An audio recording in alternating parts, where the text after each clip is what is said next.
Yeah. Hello, and welcome to another Mad Monster live show. We are continuing on discussing our A24 top and bottom films. And tonight we have Josh and Sarah. And what's up? Hi. James is here somewhere. Hey, everybody, Balsamo here. Super excited. I'm rolling into this party. Let's do it. As he brings the party, I'll let everybody, starting with Josh and Sarah, give a brief introduction and then tell us what you're into. Take it away, pretty lady. Well, I'm Sarah Schultz, aka Jessica Stabbit. If you've been to any of the Mad Monsters, you would know that we were married by Sid Haig in 2017. Rest in peace, Sid. And I also won the Miss Arizona pageant in the same year. And she's a certified hottie. And she likes blood, so I like that. Blood's great. Yes. Yeah.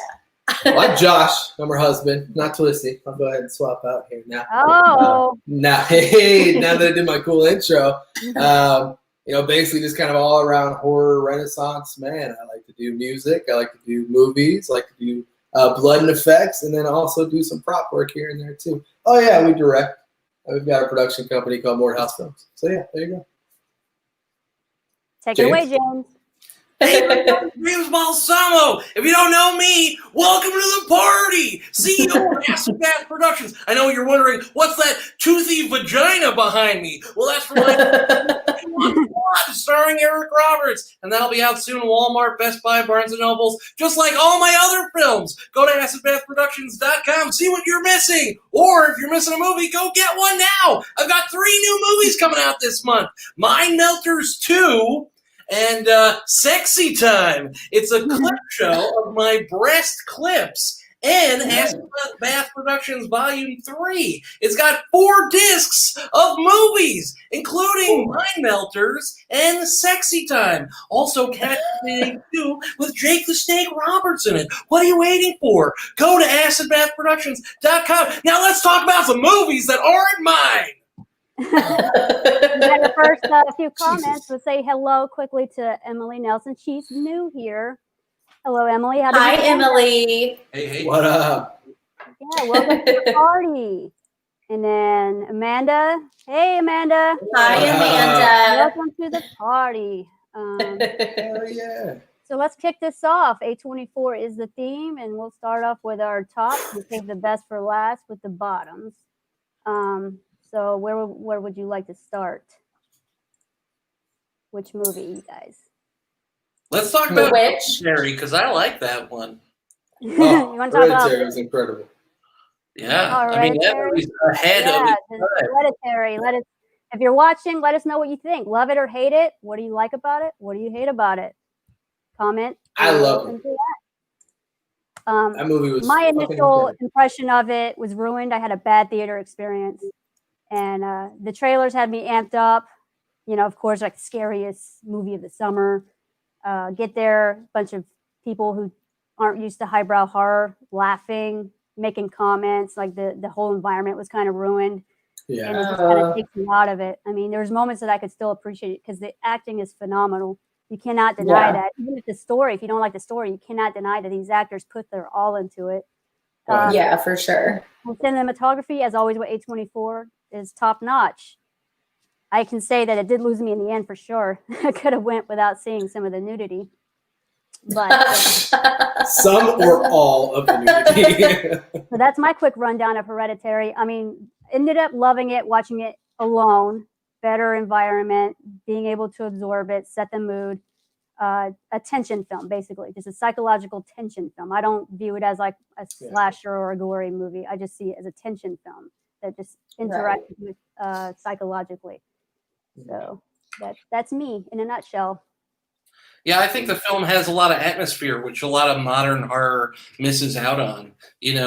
Sounds and post-production and music is such a big part of horror, and I think a lot of modern filmmakers gloss over that. And, myself, I gloss over that and highlight on nudity, and some cameos. But, for this piece, it's beautiful in its own right, with its own disgusting gore and knock and drugs. it has its own vibe. Feel the vibe. Yeah. I agree with the vibe. I feel like that's one thing A24 is trying to do is carve out a niche, like their own subgenre of highbrow horror, things that you've never seen before. And I guess everybody attributes the kickoff to The Witch, which was another one I saw in theater. And I left disgruntled because I felt like it was miscategorized. I went in expecting gnarly witch action, but basically got a beautiful historical period piece. Mhm. Yeah. So I might have loved it if I went in there expecting that instead of, witches and, Yeah, I think marketing art films is really hard because you want to make, from a studio's point, you want to make the money, right? And so you take those little exploitation highlights and you use that as the trailer. And then you see a movie like The Witch and you're like, that's not what I paid for. You know what I mean? I would have watched this in my own right, but you definitely gave me the razzle dazzle. Yeah, it was like that classic old school reel them in with the amazing poster and then go on and watch her. In the trailer. That Yeah. hopscotch. Yeah. We got a couple more homework here. Lewis. What up, Lewis? Hello. Jay Atkins. Hello there. Mad Hello, Jay. Amanda's saying she photobombed James's cool pic with Tom Morello last Halloween. That's true. Does it look like I'm holding the logo? It does. Yeah, It does. Yeah. And I'm Is it Aw, Fire. There we go. Love it. that's cute. I love The Witch. I really liked it. I liked Black Phillip is one of my favorite kind of on-screen representations of just outright Satanism. You know what I mean? Like that's the devil incarnate right there. I really liked it. I enjoyed it. I usually don't like the slow burn movies. Yeah. But I kind of went into it like you. I thought it was going to be wild shit. There's going to be like witches and gore and blood, all kinds of craziness. And there's a little bit, towards the end, but Yeah. I like the ending. yeah. And I love Black Phillip. He was the reason I watched You it. told the show. I was like, they must have just retitled this The Goat. And Yeah. when I For went sure. in, I was like, I'm expecting, this deep witch history. And I left feeling like I watched Shyamalan's The Village. I was like, I don't even know what I just watched. But okay. Wasn't that the most disappointing letdown in almost all film history? That was a terrible twist. I was like, that's not the twist we want, man. I like the creature in that movie. So for me, I went in knowing the ending, but I love those porcupine cloak creatures. Yeah, those are great. Yes. They kind of look like the teeth vagina behind you. Yeah, the Nadoka face guy. Scott. You have an affinity for it. Scott says hello. Scott. Right or die. Hello. For every I love show, Scott. I think. Yep. Scott's Our good own people. Sergeant Hi, Hart. Sergeant Horse. Sergeant Horse said hi to me. Oh, That guy is a fucking beast. Oh, I love him cute. as well. Yeah. yeah. So like The Witch, I haven't given it a chance to watch in private again. It might grow on me like Hereditary did because going in with different expectations, you get let down. I had high expectations walking into that. And then just left, and I just couldn't understand because the hype was just real on that movie, and you saw all the merch just flying off the shelves. If you put a Black Phillip on anything, people were buying it, and I was like, For sure. they missed the mark for some reason. It was the catchphrase, Yeah. What is it? Would thou like to live deliciously? Yeah, Like, that's so just. Oh, if they could have just amazing, wrote yeah. that. I'm like, So just give good. an origin story of Black Phillip, just a whole, exactly. That's the Witch Absolutely. prequel coming next fall Yeah. after COVID. So that's the money. Cash it That'd in. be great. yeah, that's wild. Hereditary was a good movie. I actually enjoyed it. It really freaked me out. Yeah. And the part that really freaked me out is when the mom is like in the corner and you don't really see her when her son's sleeping. Remember? Yeah, Yeah, that part still freaks me out. And then it had Yeah. another Just great 30 homage. Yeah. yeah. moment. I mean, especially Toni Collette, like she did so great in that role. Yeah. The scene where she's She's at the great end in of everything. yeah, I and love at her. the end of his bed, just telling him like I was gonna kill you. Like that was a very like deep moment. You're just like Yeah. you know. Yeah. Absolutely. She's being honest. Mhm. Now, Yeah. hardest thing about talking about these movies is like you don't want to give spoilers away, but the best scene to me was like wasn't even like I guess it maybe was the apex of the brother and the sister's interaction of the big event that happens there, because it made me, while I was in the theater, think, what would I do in that situation? And his reaction Right. probably was what I would do. I wouldn't want to look back there. I Yeah. would just try to shut down and just go home and pretend like nothing happened. Mhm. Right. I Right. can imagine that next morning, you just hear that blood curdling scream, and you're like, "Fuck! It did happen last night. Shit! It wasn't. Oh, a I dream. left her head on the freeway." Ooh. Like that moment was so just. I feel like they wrapped you up so far into that asthma attack that you were like, "That's what's gonna kill his sister. That's what's setting everything off." And then when she just did the against that light pole, oh my god, that caught me crazy off guard. I mean, that's what Yes. that movie I learned is like, that's what they're trying to pull off, is just that, point of view moment that makes you question your own decision making, and if you were to be in that situation. So I'll Right. give credit for that, and that Mhm. in the forefront. Yeah, that was crazy. And then you have Midsummer. Oh, which I saw Midsummer. in theater as well. I saw in theater going in hoping, like, fingers crossed this time, this A24 movie, please let's have a good Yeah. crowd. Let's not ruin it. And we actually lucked out, because where I live so close to Disney that my closest theater is in Disney Springs. So if I go for a matinee, I usually can get lucky, I find. If I go early, then I can usually have the theater to myself. And Oh, nice. Oh, that's cool. so it was a semi-empty theater, but the environment was perfect because everybody laughed at the right moments, and the reactions kind of like enriched it, which is what makes watching horror movies in theaters great. When you get a good crowd, is that energy from people reacting, gasping, laughing. What is going on? Or to look out behind you, like that kind of engagement. Right. Midsummer had all of that. Even the scenes that were just like too hilarious, like you just couldn't believe what you're looking at. You're like, what? I couldn't bear it. Yeah. Let's see what Down you on did some there. pork pie. That love tapestry. That was like the best part. Oh I'm yeah. gonna wear my flower crown tonight. That's I'm gonna be honest, it took me or us 3 times of failed viewings of that movie to finally watch it all the way through, just 'cause it's so long and you're like, holy shit. Then I realized the last time we watched the director's cut, which is even longer, but we sat through and I loved it. It was really great. The only thing I was kind of like iffy about was it was very predictable. So as things were about to approach, like you saw it coming a mile away, you're like, no way, he's not going to do what I think he's going to do with that little ginger chick, is he? And then it's like, yeah, he's doing it. You know what I mean? Like you saw it all kind of progress, which usually with A24, they kind of hide it a little better than that. But I really enjoyed it. I thought it was dope. I love the way it was a good movie. I liked at the end because she was smiling when everything was happening. The only time you're genuinely happy. Like that's the only movie. She looks miserable up until that point. Yeah, she was sad the whole movie, and then she finally felt accepted. Found her place. Yeah, I would say that was probably the best on-screen representation of Mushroom Trip that I've seen in horror. I would say, because I think it was like it was happening the whole time, and then finally when it catches your eye, you're like, oh, there's a lot of things going on here, and then you start looking, and is it me? Is it the screen? Am I?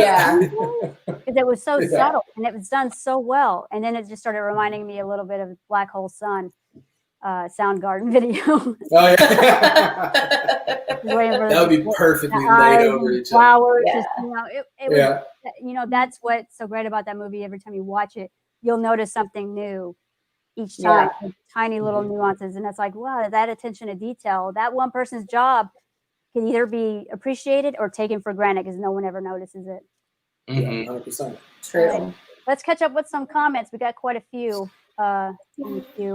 Dennis, Brian, actually, the first person I think on one of my shows that someone's actually brought up It Comes at Night, which I enjoyed It Comes at Night for what it was. I wasn't going in with any expectations, and I happened to watch it for the first time in the beginning of our quarantine isolation.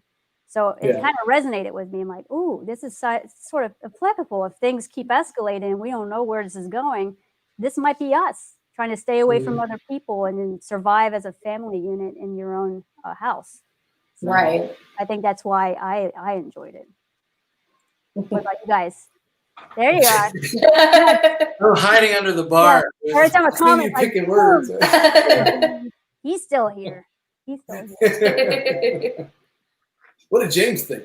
What do you think Yeah, about it comes what in? did James think? Did you see it? You know, I actually didn't see It Comes at Night, so I think it's great because I haven't seen it. So It's fantastic.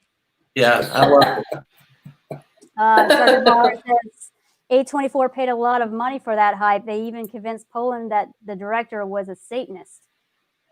On The Witch? I didn't know that. I didn't know that. Yeah. Learned Thank something you, new. Nar. That makes sense. You know, the old school shock and awe maneuver. Yeah, pre-hype is more important to horror than most other genre. What do you guys You think? know it. Yeah, I think pre-hype. You know, we've released 2 projects recently, and I can just say from our own experience, you know, we have a bunch of different people well known, and they're all hyping it before and putting little things out here and there, leaks of information. Your release tends to do a lot better than when you just come out and drop something and you're like, here's what I did. And people are like, okay, cool. And then they go about their day. But, you know, it's a crappy part about the business, but I think a lot of the times it's needed, you know, even with the art genre style movies, you know, the horror genre, it's hard to convey that, like James said earlier, it's hard to convey that art in a trailer or in a commercial. So, of course, you have to show the sensational stuff and all the craziness, but, you know. I'm a big fan of ominous teasers. Like anything more than a teaser, I tend not to watch because trailers usually just get way too much away from the movie. They show all the best scenes, even sometimes the final scene. They'll show it to you in the trailer. You have no idea it's the final scene until you're watching the movie. You're like, dang. Oh, shit. I didn't know that. I didn't know. And so that burnt my bridge. I don't watch trailers as much. And I think what Dennis had to say is applicable to all genres. Action, rom-coms, I feel like they hype it up. Anything, like just to get the butts in the seats. So I don't think it just is isolated to just horror. Dennis is also contributing. I read an article about how Midsummer had the same plot as Cats. Well, I didn't watch Cats. But I thought it was more The Wicker Man than Cats. That's what we're hearing all week, and and it's funny. I didn't put 2 and 2 together, but it makes sense. You know, it's one of those things. Like when I was in the theater, I was like, oh, Wicker Man. It's still Wicker Man. Oh, yeah, it's he's on fire. It's Wicker Man. Yeah. Hi, Jenny. Jenny. Hey. Miss Mad Monster. Hey, nerd. Mutantville players, what's up, monsters? Does Midsummer escape the shadow of the Wicker Man and pay homage to it? See? Before we touched upon it, I think it's becoming quite common knowledge now. I think a lot of people are seeing through it now. Am I upset about it? No, because I think that's everything in movies. Okay. Like it's all bitten from something else. Like, that is a pretty comparable comparison. Got a Tusk right there. Tusk is way up there. Yes, Tusk. You guys are I fucking love Tusk. Tusk is oh my god, Kevin Smith is a genius. This fucking movie. So good.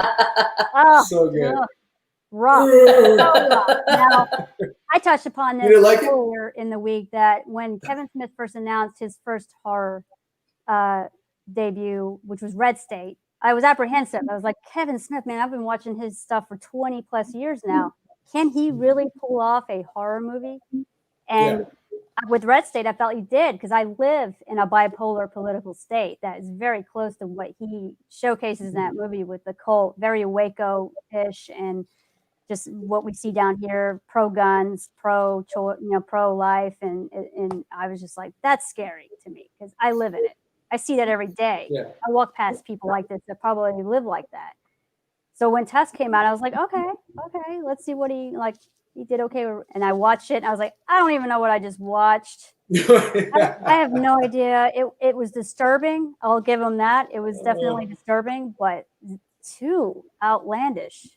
I don't know. That's why I loved it. I think I loved it for that reason of it was just, it came out and there was a lot of comedy to it. You know, it was. I love it. It's a very interesting film. I think it came from a joke in a podcast, right? That's the story I behind it. believe so. That's Yeah. what I hear. That's what I hear. Which Mhm. he was like, "I'm gonna take it and run. Why not? I Yeah. have means. Go for it. Let's go for it." And he did. And I don't know if it's a serious project or if he just had fun with it. It could Yeah. be something to fill his I'm time.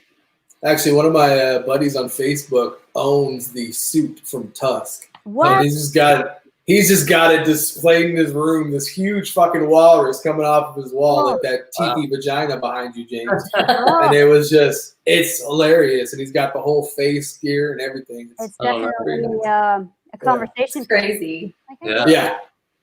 You want to come over and check out my Tusk? Yeah. Hold on, sir. Come on. Get a hello from Joseph. He's one of our Arizona Mad Monsters. What up, Joseph? Hello. And this is my business partner, Beryl. Hey, Beryl. Thanks What up, for Beryl? coming Barrel Bomb Sue. That's a dope name. in. Yeah, that's his real name. Rolls off. That's his real For name. real. It just rolls off the tongue. That's tight. Yeah. Who doesn't want to see Justin Long turn into a walrus, man? Everybody. So, Everybody. Justin Long did a great job in Jeepers Creepers. So Yeah. I was like, oh, he's already done this. So let's see what he does. And God, I want to be there. I wanted to be there when Kevin Smith goes, "We're going to turn you into a walrus." What do you think? Yeah. I'm in. Actual walrus. I'm in. Yeah. He went from being skinned to wearing skin. Yeah. Mm, Yeah. yes. I wonder if he still had the tattoo. Yeah. Ooh.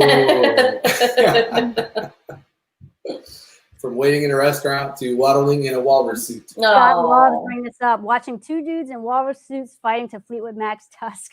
There's no denying it. And Jenny wants to know if So your good. friend wears that suit. Does he wear it? I'm sure he does. Yeah. If he doesn't, that's the dumbest purchase he's ever You made in can't his own life. that and not put it on and answer the door for the No. pizza delivery guy. Yeah. That's Could you imagine some girl being like, "Come on, meet my parents for dinner," and he shows up just flapping?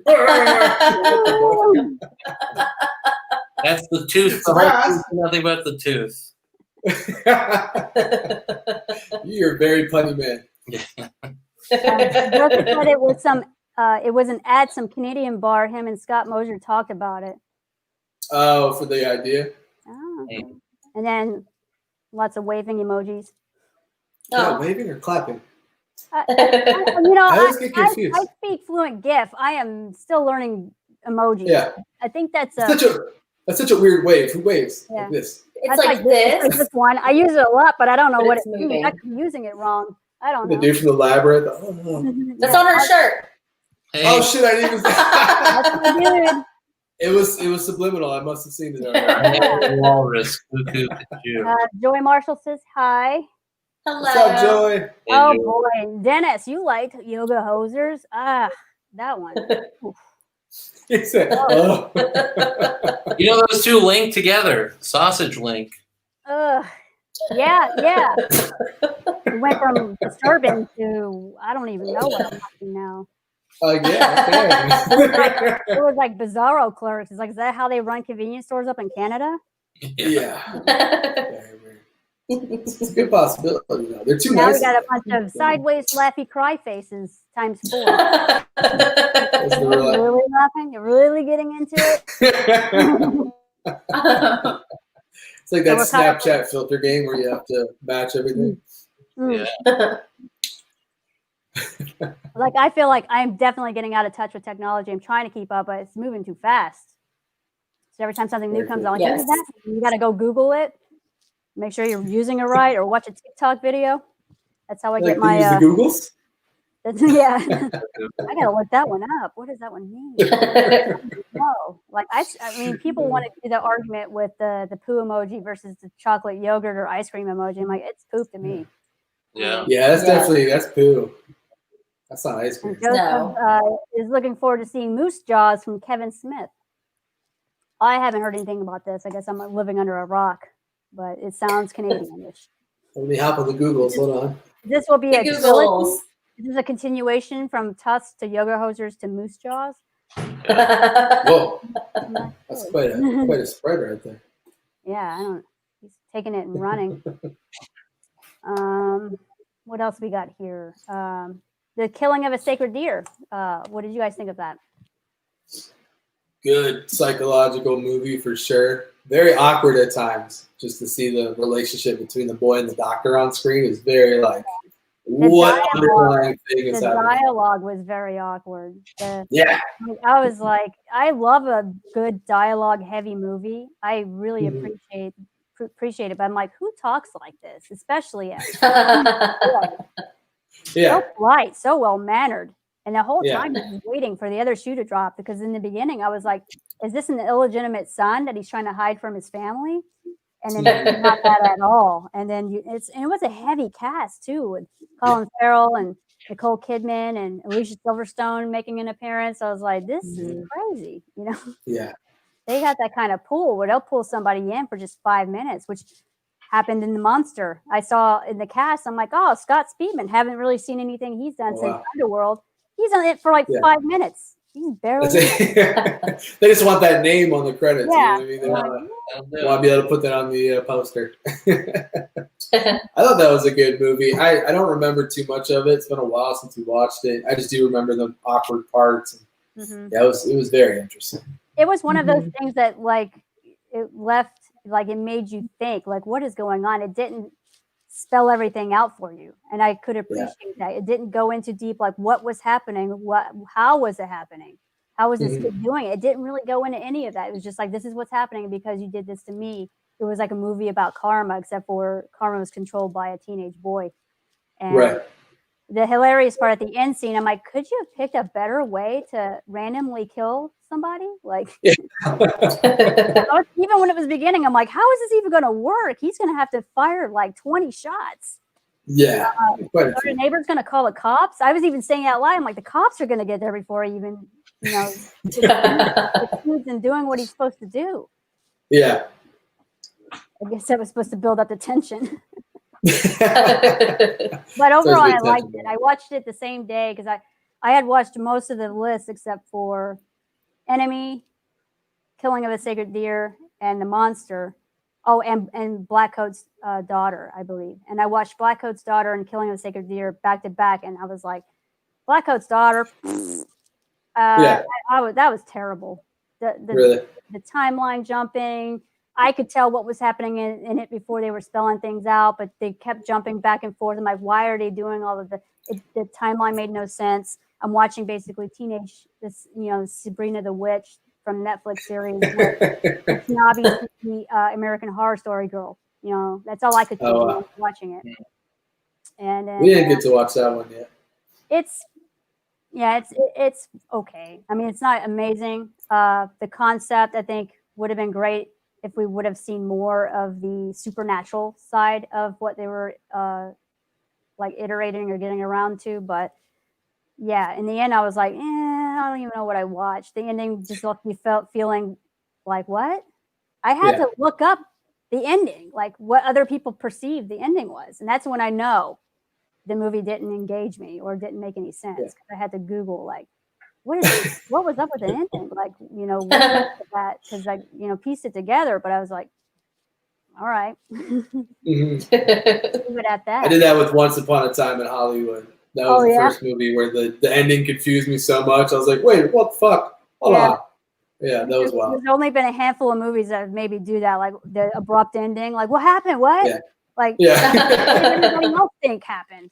I have to. Was it a dream sequence? Was he on drugs? What? I don't know. They pulled the Sopranos on me. Now I have to fill in my own blanks, and I don't know. Hey, it's still too soon to talk about Sopranos. Sopranos is right up there with me with the last season of Game of Thrones. It just doesn't exist. I just never Amanda says she liked The Blackcoat's Daughter, Pulp Fiction style story of a girl and her demon bestie. I mean, if you can look at it that way, I guess that would make it more palatable.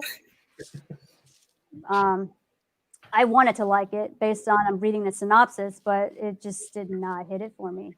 Like, I don't know. There was something missing in it, I think. You guys will have to watch it and let me know what you think. Definitely. No promises.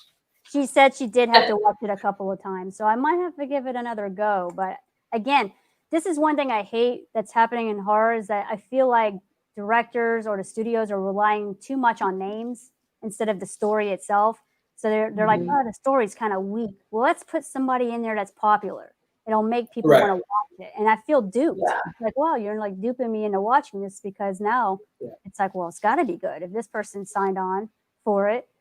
But that's not what I grew up on. I grew up on, 70s, 80s horror, what was no-name people. That's how they got there. Kevin Bacon, Johnny Depp, that's how they got their careers started.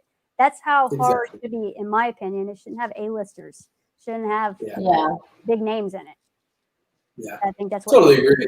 Right, because it takes me out of it. That happened to me with Cabin in the Woods. We discussed this earlier in the week. In the first 10, 20 minutes, I'm like, well, that's Thor. I'm just watching Thor in a horror movie. I couldn't get into the character because all I saw was Thor with a haircut. Yeah. That's why I love indie B movies so much, is people that you don't know. You know? Yeah. So good. Because you can actually just get immersed into the movie and not just be distracted by the person playing. Like, are they doing a good job? Can they do horror? Like, or if they just had a movie come out right before, then you're like, that's all I'm seeing right now. Like, just Thor. That's it. What are your thoughts, James? Because you cast for your movies all the time, and how do you pick the people that you put in your movies?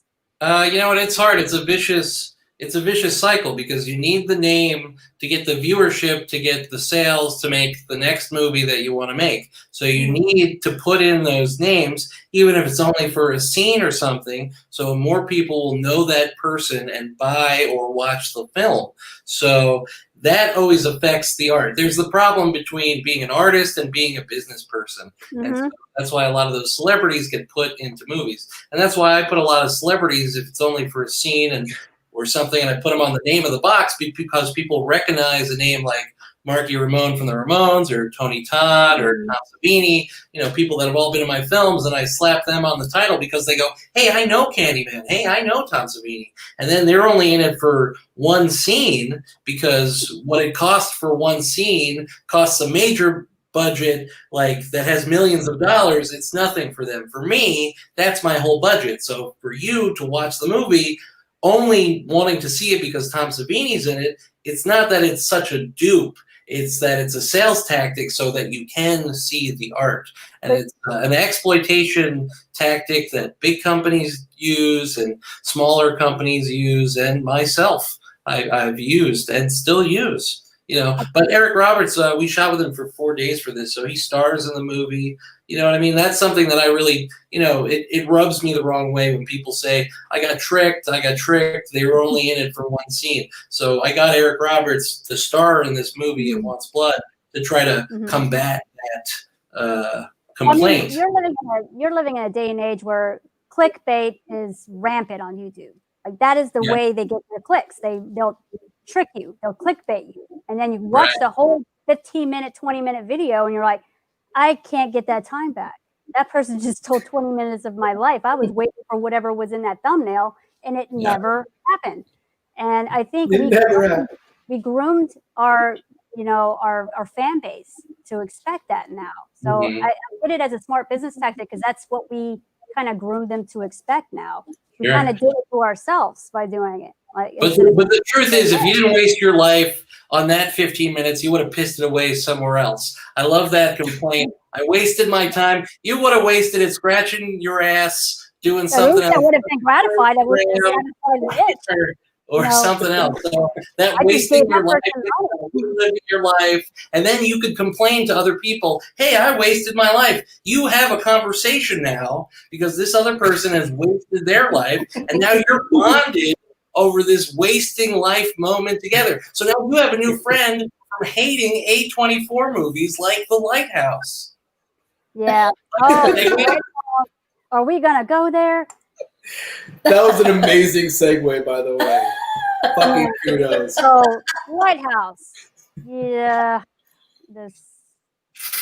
I don't know. There he is. Get in there, man. Can we put up a graphic without the mustache? It's yeah. It's too much. Can we like reverse much. Superman him? Like do what we did in Superman? Like just edit the mustache out. But here we go. So in the beginning, I'm watching this movie and I'm like, okay, nautical themed movie. Guy gets off the ship. He looks like he doesn't want to be there, and he's stuck with Willem Dafoe. all right, I can see where you're irritated.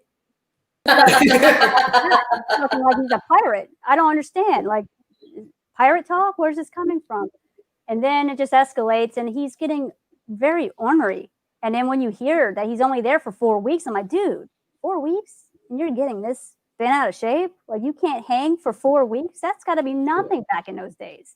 Where do you have it so important? Right. I'm sitting here getting the feeling that they're there for 6 months, just like marooned on an island. I mean, even the guys in Gilligan's Island had a better time than these two. Well, they had a great time. I mean, Marianne was there, so. And then Robert had the Little Mermaid statue, right? Like, Hey. that thing. And then I was like, what is this dude's deal with the birds? Like, why is he so hateful towards these birds? Like, what are they doing to him? Like, just getting on his nerves. And I'm watching, I'm like, this is just, it's dragging. And then this scene happens. Your farts. I'm sick and tired of your farts, you smelly farts. I had to pause it, rewind it, and film it and messaging it to several people because that was the best part of the movie. I'm like, what? Diamond in the Rough. How long was it? An hour and 40 minutes? Too long. Too long.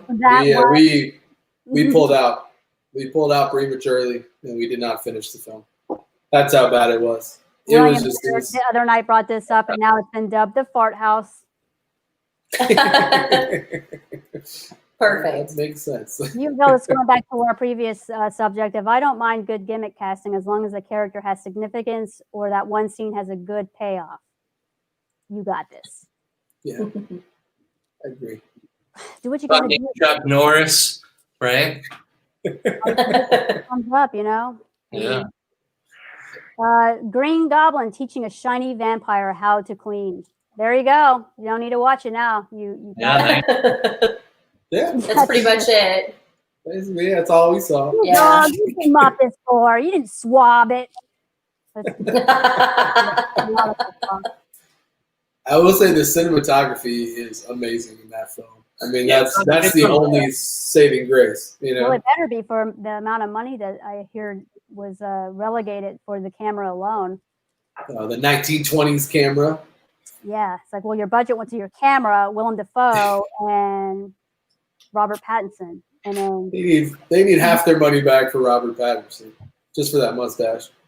I wonder if that was so bad. You're like, hey, you got to cast this, but you got to rock this mustache. You got to be accurate. Like, we got. He walked into the auditions with that fucking thing. He was like, nope. The only thing is, if I come, it's staying. Like, all right. Fats. Gets deeper into it, just gets more disgusting, and his look on Willem's face is like, how dare you point that out to me? Like, you don't smell. Maybe, big maybe. If it was in color, it would have been slightly less boring. Yeah. I don't know if I want to see color, honestly. You ever seen a man fart in color?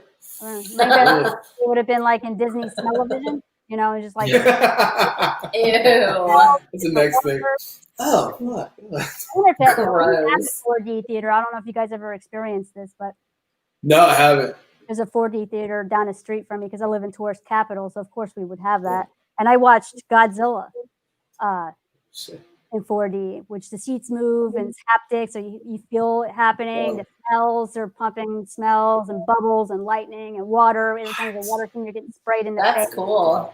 There's a lot going on, and it's like, like, you know, if you ever and experience one of their 4D like picture, you know, rides. It was like that, and I kept thinking, like, man, I wouldn't want to see this Aquaman. You'd have been soaked. This is all water. You just buckets of water just thrown in your face. Whatever smells like, maybe. And then just fish smells constantly.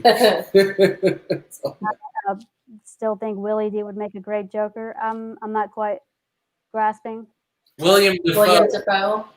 You know, Willie D. You can't unsee him with the Green Goblin. You know, you can't unsee that. Like, he's already been a Marvel a villain, a superhero villain.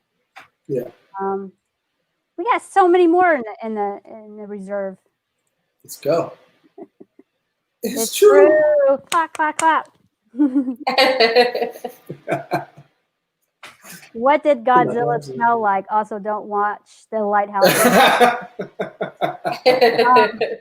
Mainly, it was kind of like the same smells that they use if you've ever rode King Kong at Universal in Hollywood. They pump a lot of frankincense in the air to give you that earthy aroma. So it's basically like that. And then that's the only one that I could remember smelling. I mean, there was a lot of sensory overload watching that while all these things are happening. You're like, whoa, and you're like looking around and you're feeling gunshots whiz because they have little air jets like around. Oh, that's so cool. So They don't have that in Arizona. it's a great experience, but it is a little distracting if you're trying to pay attention to the movie because there's just so much going on. But I definitely would recommend it once. Is it like aggressive blasts of air? That almost seems like it would be It's annoying. If you're, It's very impressive because the whole row's kind of moved. So you're like, when he was walking, you'd feel it, like you're vibrating. So it's like every time you take a step, you're like, oh my God, something's happening. Something's gonna happen. And then it just moves too. Like, so you can't really be motion sickness, I guess. You can't be prone to that, which I can for certain rides like Harry Potter and Star Tours. I can get a little motion sickness, and I survived. It was quite an event. So, but the Lighthouse might have been pretty boring. Probably just like recline back and put you to sleep. just blasts of baked bean scents coming at you. For this because I'm tired. Like, I don't remember anything.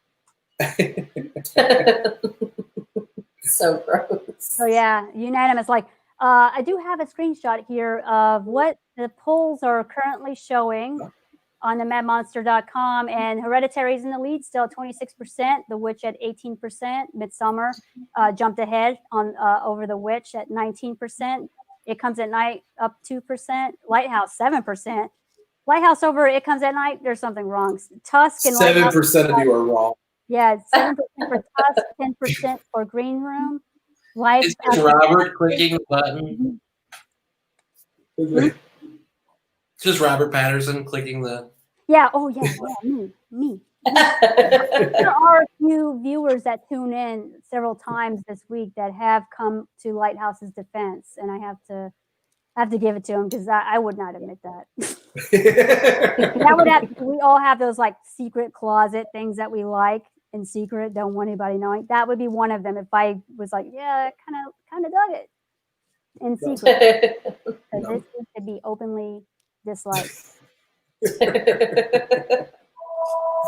Oh boy. Is that a landline? It is. We're in my office, so just let that. James, is your vagina ringing? It is. Hello. The telephone in there. Hold on, let me get my phone. Yeah. This comes off. I hold it like that. While we wait for this phone to stop ringing, let's take a moment to remind our viewers to check out the Mad Monster YouTube channel, and don't forget to click subscribe and ring that little bell so that you can get some push for all these upcoming videos. And we'll do a few a week.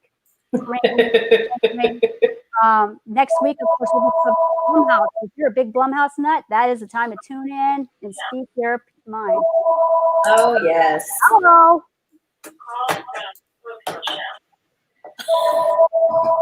Just answer it, James. Jesus Christ. Hello. Hello, the web show. And now a brief break. And now a word from our sponsors. Sorry This about segment that. was brought to you by Bat Teeth Vagina. That's right. What is it? What was It the name wants again, blood. James? It Wants Blood. There you go. Yeah. Definitely check that out. That looks dope, dude. You remember when because movie trends always entertain me, but when there was the year of the and just a singular word like The Happening, The Knowing, like I was like, what is going The on? Witch. Have we run out of titles? Like we're just down to like the and a noun or Mhm. Everything's been taken already. Yep. Vicky says howdy. Hello. Yeah. William says turn the ringer off. Good Don't advice. mess with the punch. Unless it's the ghost face, Yeah. Scary movie, then that would have been interesting. Yeah. No, but Vicky says answer the phone with a phone. Now, do the kids even know what this is? Yeah. I Clearly. was shocked to hear a landline. Yeah, Yeah. it's been a while. I was like, bro, did you download some like vintage ringtones for your cell, or? Yeah, you got that hipster handset that plugs into your cell phone, and you look like you're plugged on a landline. I love that now. It makes me feel antiquated when you see a video of a kid and their parents are like, try to figure out this rotary phone, and they can't do it. Yeah. Those are Poke good. at it.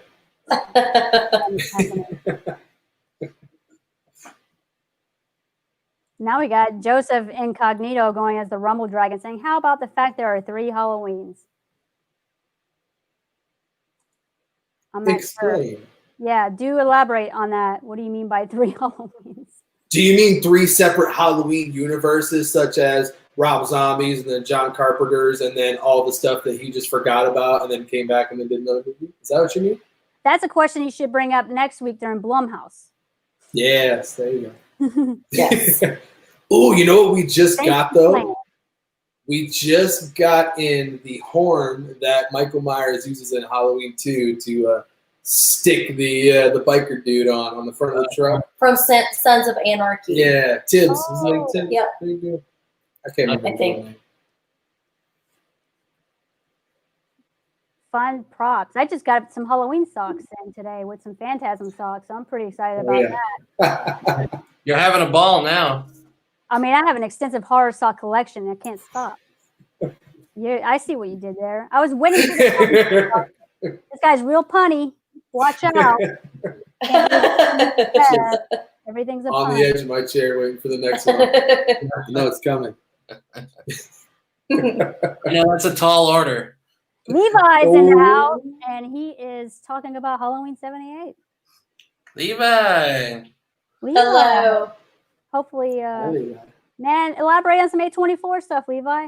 Tell us what your thoughts are. We didn't get to hear much the other night. You had such a bad signal. Yeah. He was giving off a very Unfriended vibe that night. If you watched Unfriended, Yeah, that's good. it was Yes. like, okay, it's something. He's frozen. Oh my God, Yeah. behind you. And he would disappear and like, oh man, is he okay? Don't say my real name. Too late. Exposed. Gotcha. Levi, Rob Zombie's Halloween and Halloween 2018. Okay, what's going on here? Are we missing something? Did we? I think he's referencing the 3 Halloweens. Was James of the 78 Dad Rob Joke. Zombie 2018. Dad joke James. Still trying to figure out the Halloween reference. Yeah, I'm still What's going on? Where did we go wrong?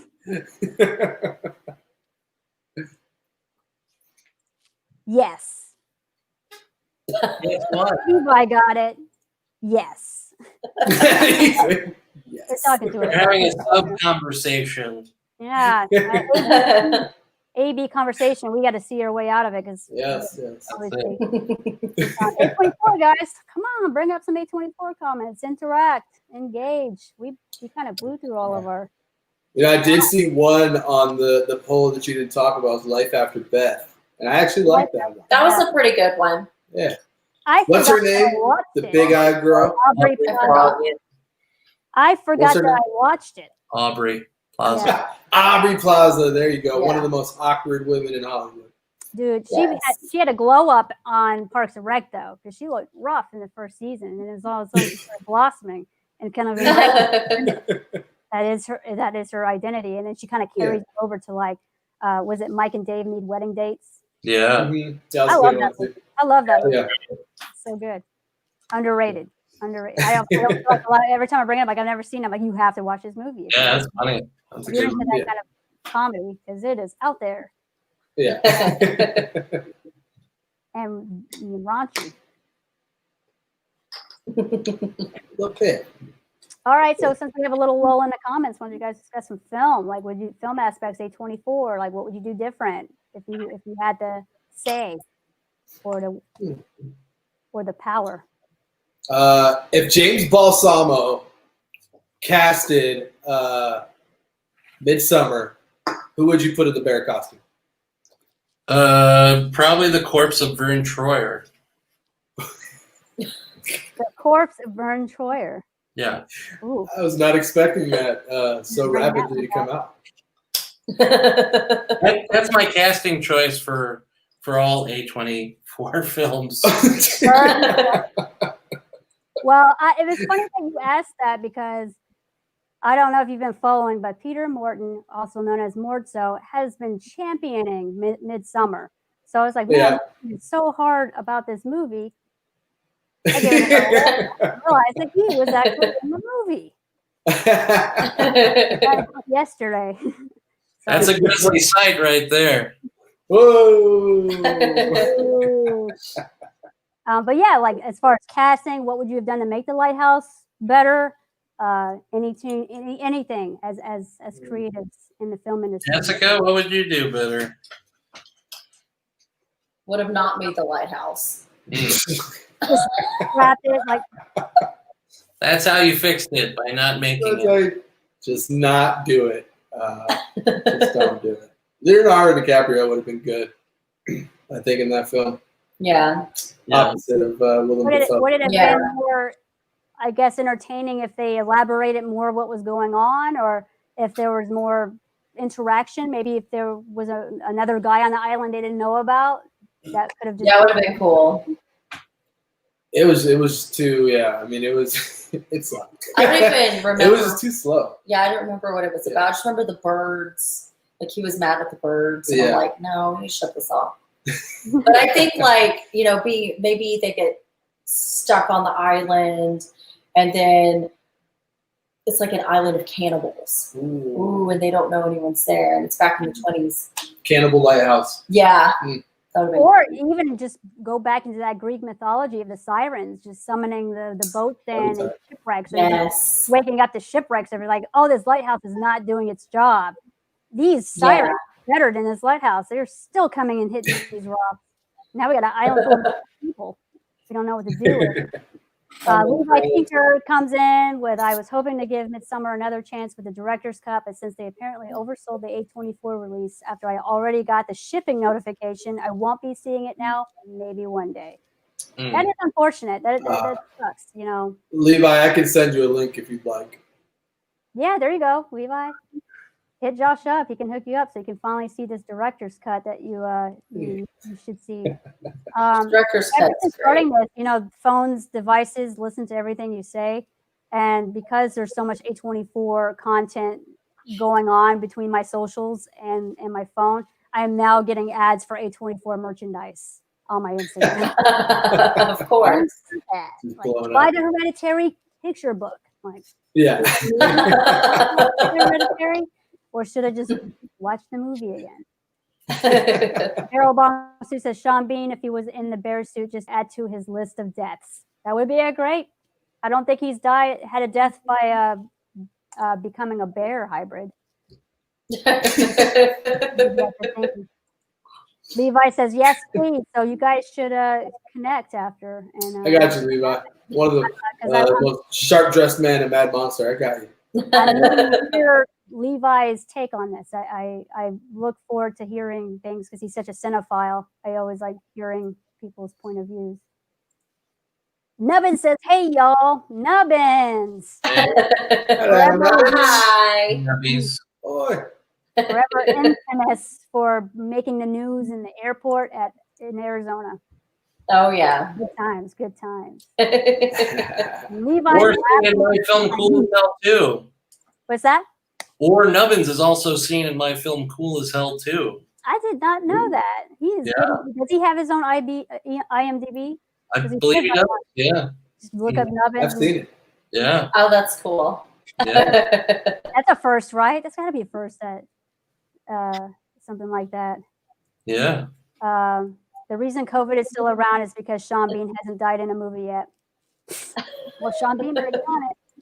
Give Sean Bean a diet. Come on, let's end this.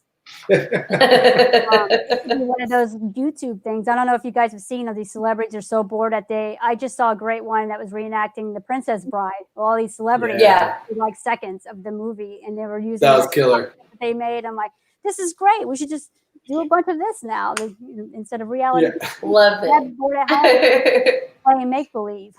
Yeah. Just vertical cell phone video.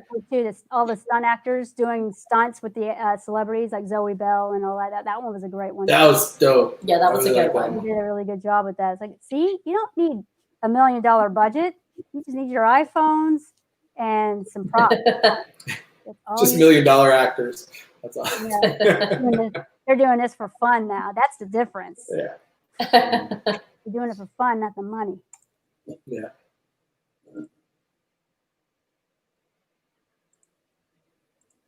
So what are you guys working on? You got a new movie coming out? So we just released, well, didn't just release, but a few months ago, Dark Web Mystery Box, which we shot in isolation as soon as COVID hit. Yeah. So we shot our scene, and then we sent it to Tony Newton. He's the one who created the whole film. And then Zombie Barbie, I believe she's located in Pennsylvania. Yeah. She's sent hers in. So people were just sending all their stuff in. So that was awesome. And then we just released Bloodbath on 4th Ave, which is Mort House Film's second movie. That was shot over 2 years ago in Phoenix in the middle of summer with no AC. It was really freaking hot. But he took over and edited the whole thing and had to fix a lot of stuff. So, yeah, so we have that. And then Amityville Hex is coming out hopefully within the next month. Yeah. Another Tony Newton movie, which we shot in isolation. Nice. So, yeah. I'm actually just signed on to do a project as a second unit director for a secret film project that Pierre Tio is working on, who I did The Ascent with. So that's coming up. We're actually starting the filming of that this month. He's already shot a bunch of stuff out in California. And I get to shoot a lot of scary shit out here, so I'm super hyped. Nice. I mean, that's great. Maybe this event is going to give the underdog a chance to produce some content, some new content, because people are going to get hungry for new stuff. If the big studios aren't making new content, then you jump on that, take the advantage, and write it out. Oh yeah. This could be the year of indie films. Yeah, yeah. It was we had jumped on a Dark Web Mystery Box with Tony Newton right away. And after we had submitted our scenes, he just kind of saw what we did with it. And we actually, paired up and released it as a joint venture with Vestra Pictures and Morehouse Films. Cool. And it was really cool. It was well received. We had a lot of cool people in it. Sean C. Phillips, cool duder, big YouTuber, and a lot of independent horror films. And we got Julianne Philba, got Rhiannon Nicole, Tony Newton. So it was a really, really great cast. And after we had released that, we just kind of saw that onslaught of Zoom films come out. So we kind of just, pulled back a little bit because we didn't really have any ideas on what to do at that point. We were just kind of like watching everybody else do some great stuff. So yeah, it's great fun. That's awesome. Yeah. How about you, James? Sean C. Phillips is in several of my films. I know Sean well. I'm finishing up Killer Waves 2 right now. That's got Marky Ramone from the Ramones and Mark Torgel, who plays Melvin in the Toxic Avenger, as well as Wednesday 13, which Gina was on set for filming Wednesday's cameo. Wednesday's one of my favorite. He never ceases to entertain. He loves to talk about toys or any of his special interests, which we're there for. So always a super nice guy. Every show, always a delight to be around.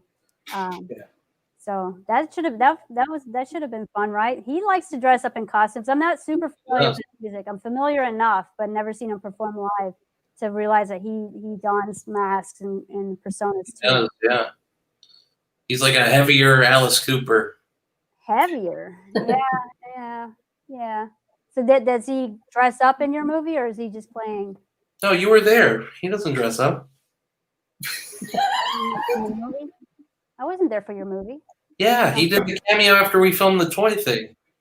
Oh, that's the part of the movie? Okay. Yeah. Yeah.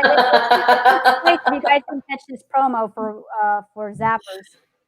He has a room that he just recreated, was the 10-year-old dream room that he wanted when he was 10 years old, complete with a Batman car bed. And it's just G.I. Joes and all these toys set up and displayed, and with he had Saturday cartoons with commercials playing on in the background. So it was actually quite an experience that he has a whole room dedicated to this 10-year-old version of himself. Does he legit, like, it's his working bedroom, or is it like a second bedroom? It's a second bedroom. Yeah. It's a second bedroom. It's staged. Yeah. Let's say, how the hell would you sleep in a Batman car bed? That would be. Yeah. I think he had a Halloween comforter on it too, which was even better. He did, yeah. That's dope. Like mashups of everything, like, you know, your childhood plus horror. Like it was just like you could be on all day and not even see everything. It was that. Yeah, it was cool, man. Wow. He worked hard at it. You can tell he's passionate about it. Yeah. Yeah, Evan and I had a comic book store called Zappers, and so that was a promo for that. We were filming with Wednesday. And Wednesday is also my film Bite School, which I'm also doing a sequel to now. So I had Wednesday while we were there shoot something quick for Killer Waves 2. Nice. Yeah, so that'll be out early September. I'm wrapping that up now. I guess that's the advantage James has being in Hollywood. Like I feel like it would be a little bit trickier for you guys in your location. It's not far, but A little bit. Yeah. A little bit. backyard, like you can pop in for a day and you can get like you can jump in a scene. Like it takes a Yeah. while Yes. to get somewhere. Yeah. It's a nice a little bit of time. I mean, we did that with Scott Taylor Compton. We brought her out to do a photo shoot that's finally going to be released here pretty soon in a graphic novel that we've been working on with Cool. all of her photo shoots, which is pretty dope. So, but yeah, it's super tough because then you got to arrange flights, Airbnbs, food, travel, all that. Yeah, it's a whole Yeah, business, yeah. guys. Not just a quick Mhm. Yeah, for sure. day's work. But don't get me wrong. Whenever Mad Monster comes around, we definitely take advantage of some opportunities. So Yeah, we're it's always smart, grateful though. for It's that. smart for you guys, and it'd be smart for them if they have the time to do Oh, it. yeah. You know, two revenue streams one day, like get that side hustle going. Oh, yeah. We never turn it down, you know? Great desert. Sorry, scene. did you say money? More money. Oh, yes, yes. I remember the first time we did the show at Wikid, I was picked up by one of our stiffs, and they just kept driving and driving, and it got dark, and they were driving some more, and then these random fire things. And I'm like, where am I getting? You know, you taking me in the middle of the desert to kill me and bury me? Would you take the desert? Sketch. It's in the middle of nowhere. Like there's no light except for these torches, which I still don't know what those things were. Yeah. Yeah. Fire. I know what you're talking about. Those Yeah. are from landfill, I believe. Like, what is happening here? Yeah. You guys have some primo, like, you know, places to film. Yeah. Those have eyes. Yeah, don't take that dirt road. I remember saying that, like, what? Why are you taking that road? Hold on. Work that to your death. Do you really work for Mad Monster? Are you sure? Get Oh, that shirt. Is that a real pass? I got duped. Have you ever met Eben? Do you know what he looks like?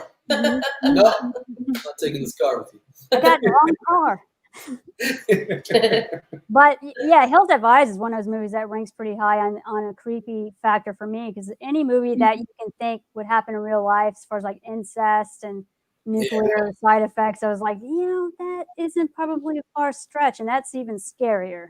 That Yeah. right up there with Texas Chainsaw Massacre. Oh yeah. It's definitely a feasible thing for somebody that lives out in the middle of nowhere, and in Florida we have areas like that.